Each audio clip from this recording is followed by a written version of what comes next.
And in today's news, as in Oscar hanging his feel, Louis Silver Singer,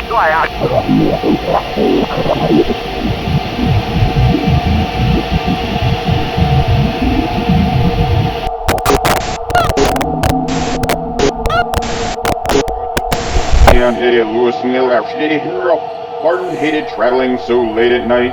It was the dark. He'd never quite gotten over his fear of it.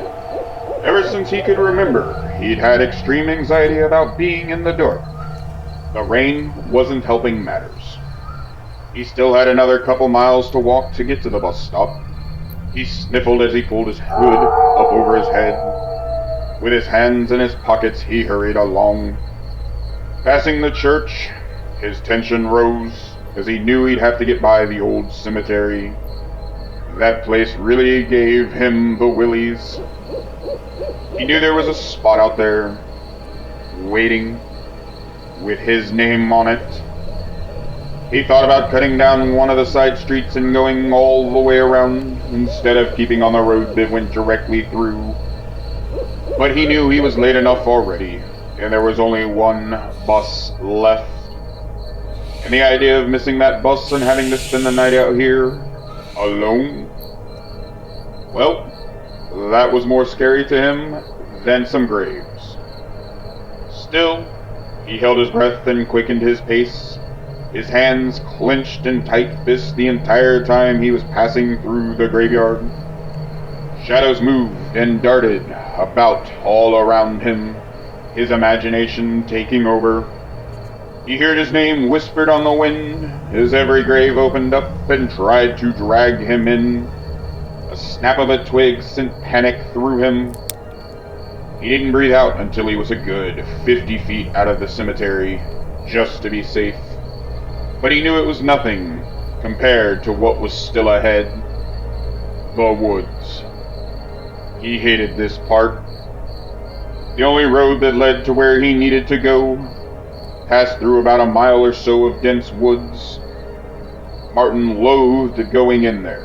It felt suffocating to him, the dark, all around him, like a grave.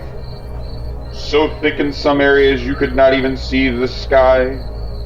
His mind raced with dread possibilities of foul creatures waiting for him in the thick of that woods. Deep in there, no one would hear him scream. They'd never find him, or even know something happened to him. He'd be cut off from everything, alone, in the dark. Yet, it was the only road to the bus stop.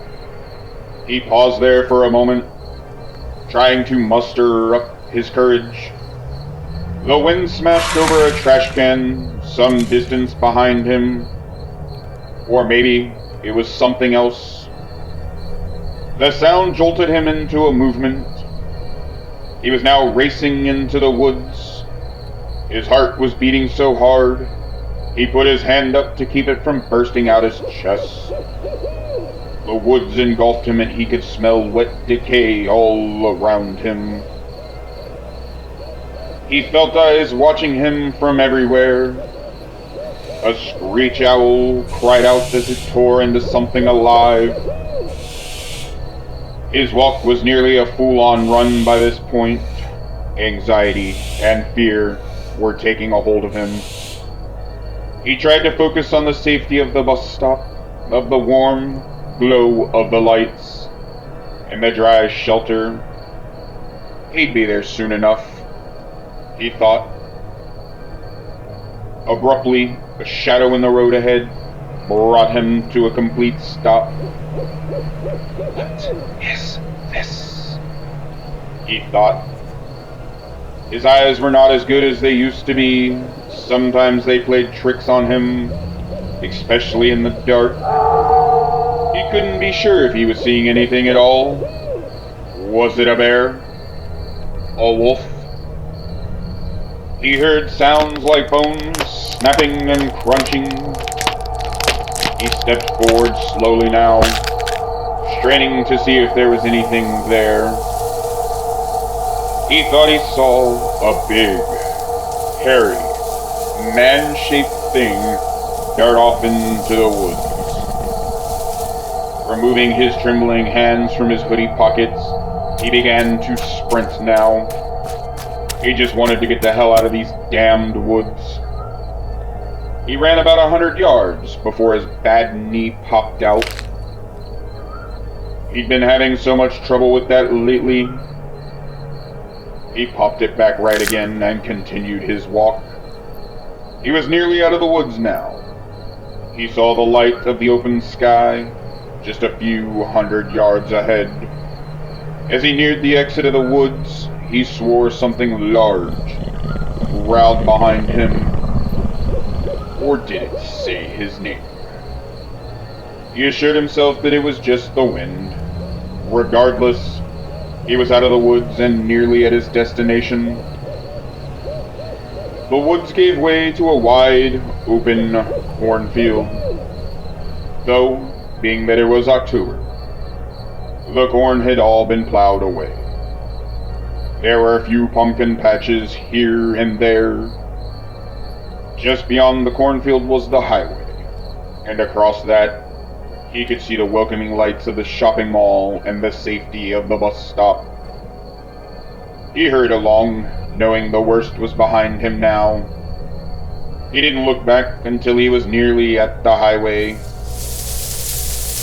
Did he just see a hairy figure running through the cornfield? No, that couldn't be, he thought. His eyes must be playing tricks on him again. Just as he got to the highway, the bus pulled up. He ran to catch it. As he came around from behind the bus, seeing the last passenger aboard, he shouted out to her, "Hold the bus!" But she just looked at him in horror and hurried through the door. What is her problem? He thought. He hurried to the bus door just as the driver was shutting it. Martin was sure the guy could see him. What the hell is his problem now? He thought.